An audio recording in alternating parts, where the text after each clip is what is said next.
Now then, our next guest is an incredible broadcaster, commentator, footballer, campaigner. He also happens to be one of my best mates. And Chris Kamara, who you know best as Cammy, joins us in the studio today as he invites you to take a look back at his extraordinary life in the paperback version of his best-selling memoir. Good morning. Oh, good morning. What a pleasure to meet you. Kat. He has spoken so highly about you. I mean, you've got a Not very... all good, by the way. You've got a very dodgy choice of character, for sure. But before we talk about your book, the last time you were here, I think, was in 2022. You came in with Ben. You were here too. How are you doing now? I'm doing great. Are you? Yeah. I've got everything back, apart from the speed in my voice. So I've got the fluency, so the brain, when you want to talk, it's not interrupted anymore. It's fluent. So if you met me before, you would think I always talk like this. But as he knows, I would speak at 300 miles an hour and not stop to think what I'd said. But now I get more time to think it's no good. So the condition that you have is a condition called apraxia. Yeah. So a neurological condition that sort of interrupts the neurological pathways, slows down your speech. It also affects your balance and your strength as well. Yeah, it's dyspraxia as well. So I find it difficult now to walk downstairs without holding the handle and various other things, but that's all right. I'm quite happy with that. I can get by with that, and there's always someone worse off than you. So I'm fine, you know, I'm fine. I'm on the mend. I've stopped feeling sorry for myself, which I did at the beginning, but now I'm on the mend. I also think when you read your book, that's one thing that you get. Actually, I've been listening to the audiobook, and it's interesting, just even the intro that you do, where I think so many other people probably found themselves with all different illnesses, but in a very similar situation where you know that there's something wrong and something's not quite working right, but you don't want to vocalise it and you don't want to say it, even to the people that you love the most, like your wife, Anne. And then you realise, actually, I do need some help and I need some help here.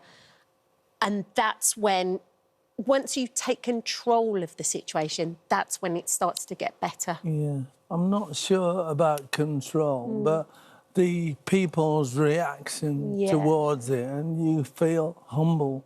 You know, you think, oh, God, you know, why was I thinking stupid thoughts in the first place?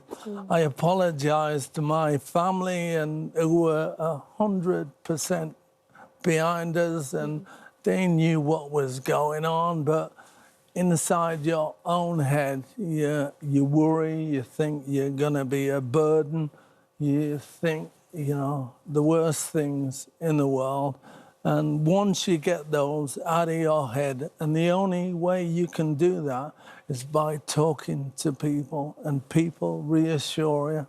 And the reaction I had was amazing. I'll thank every person out there who seems to get in touch and give support. Yeah. We made the documentary about Cammy and what you were going through. And one of the things that I don't think either of us suspected, because you don't do it, we're doing it to tell your story, was when you sort of, you're impacted by people around you. Yeah. Cammy and I were making the podcast, and we went to Lake Como, didn't we, with Como FC, Cesc Fabregas. I know, they've got a football pitch that's right on the edge of Lake Como. It was very romantic for the two of us, wasn't it? Yeah. The last time you were there was with Anne as well, and then he went with me. But we were walking around the lake, do you remember? And this couple came up to us, and they said, we've just seen the documentary, my son has apraxia. You talking about apraxia as somebody who's worked in the media, suddenly to him was like, well, hold on, if he can do it, then I can do it. And it was, you're in the middle of Italy, in that beautiful place, and someone's coming up to say thank you very much for being honest and open. It's been incredible.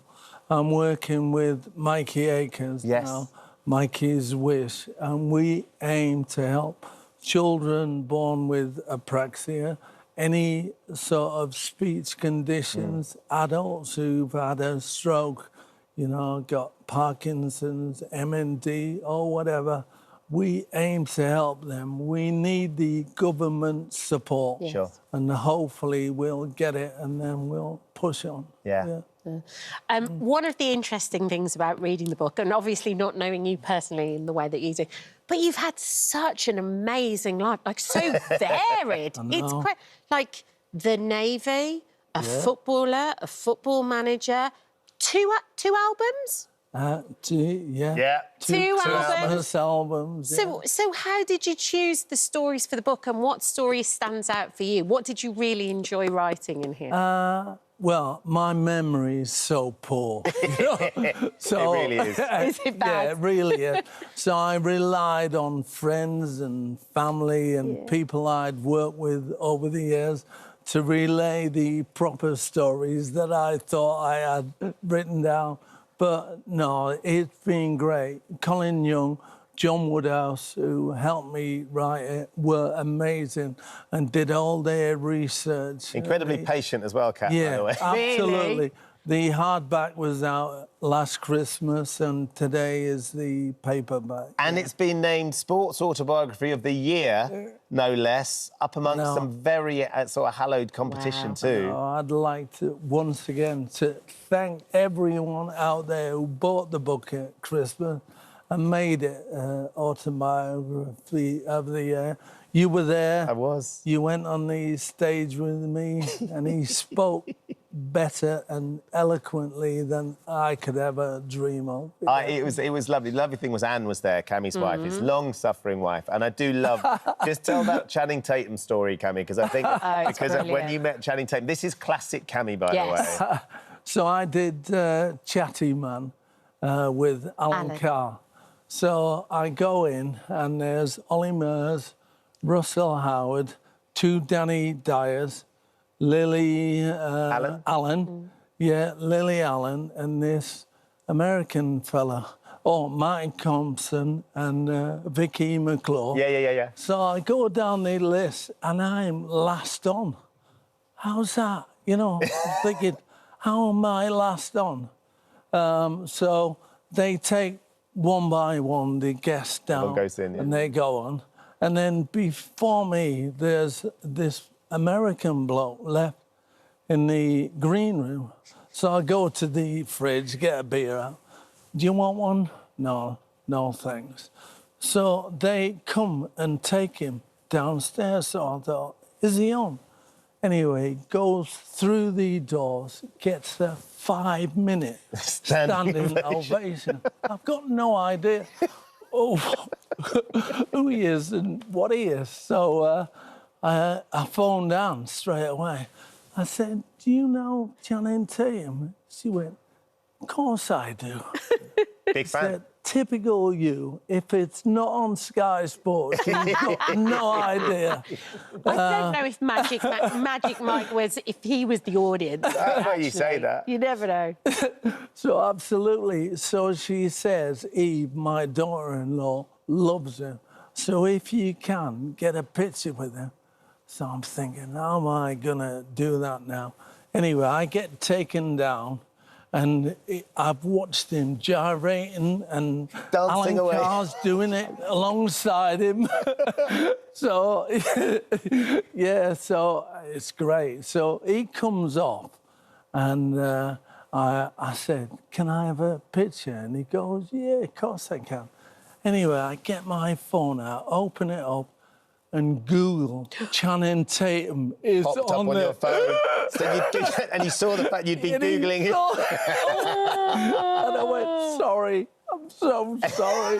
I don't know who you are, but my wife loves you, not even my daughter-in-law. Damn it. So we get a photo like that, and he's gone like that, right? So apparently it's an American greeting. Right, okay. Rather than anything else. Yeah. Yeah, so, yeah. So, But you got a picture for Anne and for Brilliant. Eve, more importantly. Absolutely. And Channing Tatum certainly knows who Cammie is. So I saw Channing's girlfriend, the singer. Right.